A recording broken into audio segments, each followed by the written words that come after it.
Misteri King Tut, apa yang masih belum kita ketahui? Bahkan 1 abad setelah penemuan makamnya, pertanyaan masih melekat pada kehidupan, cinta, penerus, dan kematian Fir'aun remaja itu.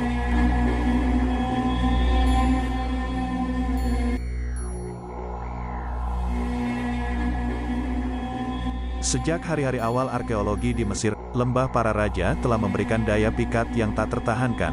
Pemakaman terkenal adalah tempat pemakaman bangsawan selama zaman keemasan dinasti ke-18, 19, dan ke-20. Dilakukan setidaknya sejak awal 1800-an, penggalian telah mengungkapkan bahwa sebagian besar makam batu di daerah tersebut telah dijarah secara menyeluruh di zaman kuno.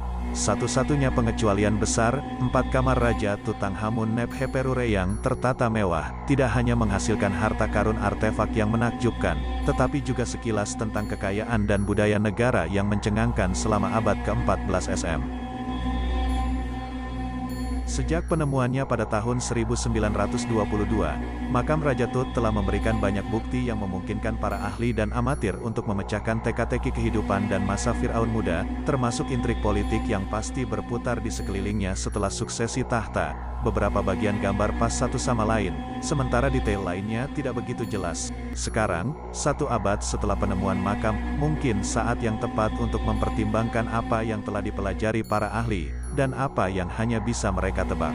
Kisah penemuan tempat peristirahatan terakhir Raja Tut dimulai pada tahun 1902, 2 dekade sebelum penemuannya, ketika Mesir memberikan izin kepada pengacara dan pengusaha Amerika Theodore Davis untuk menggali di lembah para raja. Sejak penemuannya pada tahun 1922, makam Raja Tut telah memberikan banyak bukti yang memungkinkan para ahli dan amatir untuk memecahkan teka-teki kehidupan dan masa Fir'aun muda, termasuk intrik politik yang pasti berputar di sekelilingnya setelah suksesi tahta. Beberapa bagian gambar pas satu sama lain, sementara detail lainnya tidak begitu jelas. Sekarang, 1 abad setelah penemuan makam, mungkin saat yang tepat untuk mempertimbangkan apa yang telah dipelajari para ahli, dan apa yang hanya bisa mereka tebak. Kisah penemuan tempat peristirahatan terakhir Raja Tut dimulai pada tahun 1902, 2 dekade sebelum penemuannya, ketika Mesir memberikan izin kepada pengacara dan pengusaha Amerika Theodore Davis untuk menggali di lembah para raja. Davis kemudian mendanai penggalian di sana selama lebih dari 1 dekade, menemukan dan menggali sekitar 30 makam. Dia juga menemukan petunjuk menggiurkan tentang Raja Muda, yang namanya sebagian besar tidak ada dalam catatan sejarah. Davis menemukan 2 simpanan kecil yang berisi artefak dengan nama Tutankhamun. Salah satunya adalah kes pembalseman, yang lainnya memegang emas dekoratif timbul dari kereta. Davis yakin dia telah menemukan pemakaman Fir'aun misterius itu, tetapi dia kecewa dengan artefak tersebut. Penemuan-penemuan lain yang mengejutkan yang dia buat kemudian meyakinkannya bahwa sudah waktunya untuk berhenti. Saya khawatir lembah makam sekarang sudah habis, jelasnya.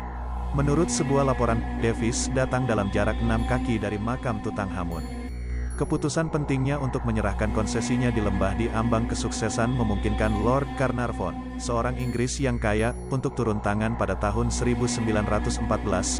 Bekerja untuk Carnarvon, arkeolog Howard Carter melakukan penggalian selama 8 tahun berikutnya sebelum mengungkap langkah-langkah yang memimpin ke makam Raja Tut pada tanggal 4 November tahun 1922. Setelah perlahan-lahan, dengan hati-hati menghapus dan membuat katalog ratusan artefak penguburan yang mempesona, Carter akhirnya bisa membuka peti mati bersarang Tut pada akhir 1925 dan menatap mumi itu. Fir'aun muda akhirnya ada di hadapan kita, seorang penguasa yang tidak jelas dan fana, tidak lagi menjadi bayangan sebuah nama, tulisnya. Inilah klimaks dari penelitian panjang kami. Saat itu, King Tut telah menjadi salah satu orang paling terkenal di dunia. Gambar dan namanya ada di mana-mana. Di bidang Egiptologi, penguasa yang dulunya kurang dikenal itu sekarang menjadi salah satu Fir'aun yang paling dikenal oleh para sejarawan. Petunjuk yang ditemukan di makam Tut, KV62, kompleks pemakaman ke-62 yang ditemukan di lembah, menegaskan bahwa dia adalah salah satu penerus Raja sesat Amenhotep keempat, yang terakhir memilih nama baru, Akhenaten, yang berarti, efektif untuk Aten, dewa yang Raja putuskan untuk disembah dengan mengesampingkan dewa lainnya. Dalam seni khas zaman itu, Aten tampil sebagai piringan matahari yang sinarnya membawa berkah dan kehidupan abadi.